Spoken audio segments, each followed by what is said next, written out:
Hello and welcome to the third edition of the Youth Debate. Our first edition of the Youth Debate was in Mumbai.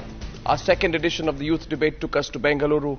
And we are extremely excited today to be bringing you the third edition of the new Youth Debate from the national capital of New Delhi. As usual in the Youth Debate, we have 8 participants today. 4 of them are college students representing the youth. Our audience today, first of all, I want to thank you all for coming. And a big round of applause to our audience today for coming. That goes out to you. This debate is for you. We want you to participate in this debate. We want you to have strong views on this debate because the subject of this youth debate affects you more than anyone else. The subject for the youth debate, and I'll go into the rules in just some time, is this. The motion for debate is that the privatization of education has brought down the quality of education. Hence, those who would be for the privatization of education would be against this motion, and those who would be against the privatization of education would be for this motion. And let me welcome and please give a rousing applause to all our participants in this edition of the Youth Debate today. The motion is the privatization of education has brought down the quality of education. And supporting this motion from my left today, give them a round of applause, Vanshika Singh, a second-year student at LSR College. To her right is the very respected Professor Anil Sadgopal, member of the Central Advisory Board of Education, one of the most prominent educationists in India today. To his right is Uday Singh Rana, a very avid debater, and he is a second-year student of political science at Hindu College, Delhi University. To his right, anti the privatization of education and therefore for the motion is Madhu Prasad, former professor at Zakir Hussain College and professor of philosophy at Delhi University. Thank you very much. He's a member, also been a member of the All India Forum for Right to Education in India. To a round of applause once again to our participants today, because they are tonight, those on my left today are firmly against the privatization of education. They believe it does not serve much of a purpose. We'll open up this debate. To my right, someone we all know very well, Professor Arindam Chaudhary, economist and management guru. If there's one person who represents the face of privatization of in education today, it is Professor Arindam Chaudhary. Now, whether you like him or not, he follows a certain method which elicits strong views. To his right, also, for pro-privatization of education, Abir Sharma, second-year student at Hansraj College, Delhi University. Thank you very much, Abir. To his right, Naveen Chopra is chairman of the Chopras. Very few people have played such a role in opening up education into the private sector as Naveen Chopra, as chairman of the Chopras, a big education consultancy. And finally, our student from the Faculty of Management Sciences at Delhi University, doing his MBA, is Dhruv Mittal. Thank you very much, Dhruv. Warm round of applause to all our panelists today. Debate is this: the privatization of education has brought down the quality of education. Now, we have a buzzer, and before I play the buzzer, I want to briefly introduce you. We believe in a free-flowing debate, right? Don't we believe in a free-flowing debate? You want a free-flowing debate or very regulated debate? Tell me what you want. Free-flowing debate. We want a free-flowing debate on the subject of whether the privatization of education has brought down the quality of education. Therefore, the only thing that I request all our panelists is listen to me very, very clearly right now. At the start of the debate, a 90-second introduction. For the motion, against the motion, we are going to move rapidly from each of our panelists. The buzzer goes. We request you at the end of a 90 seconds, end your points of view. After that, we are going to go into open interjections, and as the debate progresses, I will take you along the rules. So as of now, let me please begin the debate today by welcoming our first speaker and give them a round of applause as they speak. If you agree with them, give them a stronger round of applause. If you disagree with them, don't boo them down. That won't be fair. Against the privatization of education and speaking for the motion that the privatization of education has brought down the quality of education in India, Vanshika Singh from LSR College, Delhi University. Vanshika, you got 90 seconds now. Go on.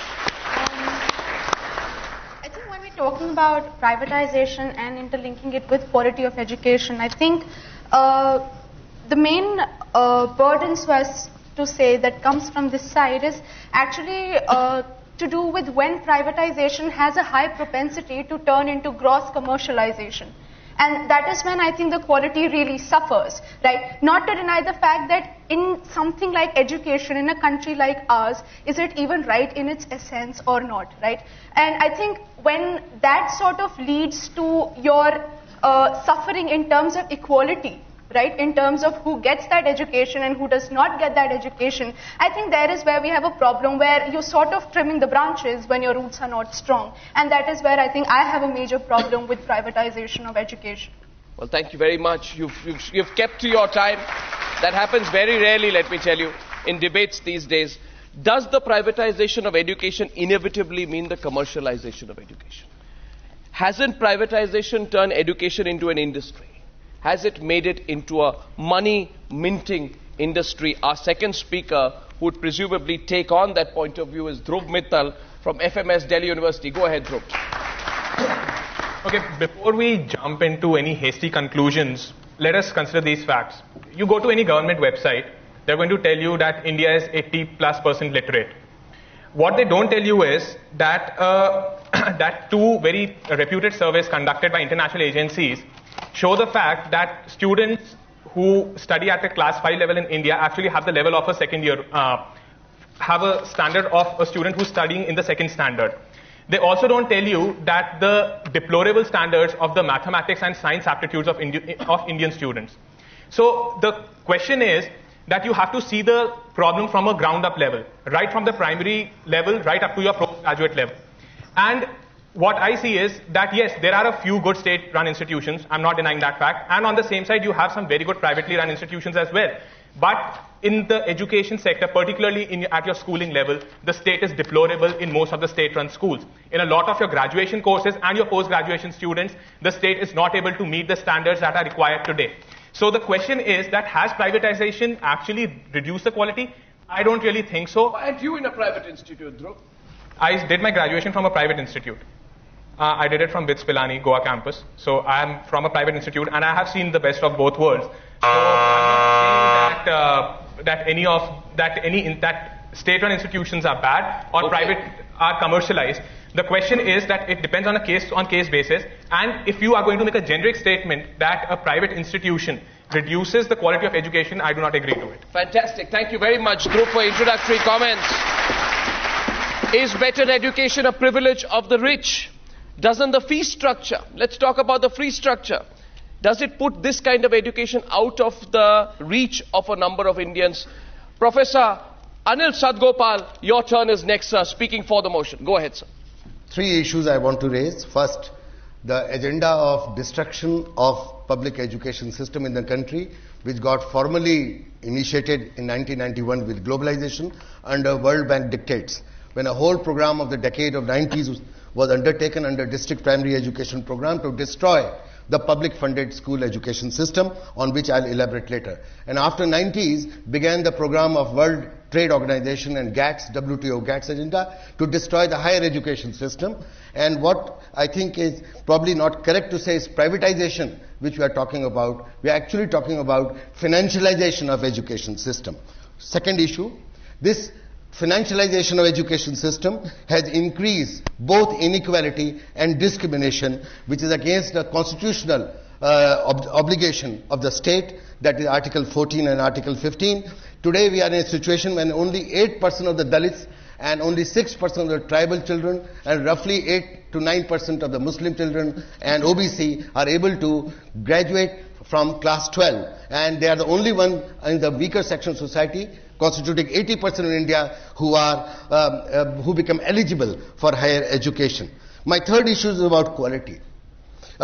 This is a myth that all private institutions are better than public funded education system. Big myth being promoted. In fact, large majority of the private education institutions are fourth-rate education institutions, and they are the ones which should be just totally stopped from functioning. There's a small number which probably fulfill the market agenda. They fulfill the corporate goals of promoting profiteering and building up the capital. There's a capitalization agenda. They stop all knowledge generation, knowledge production, knowledge dissemination, which is against the corporate goals.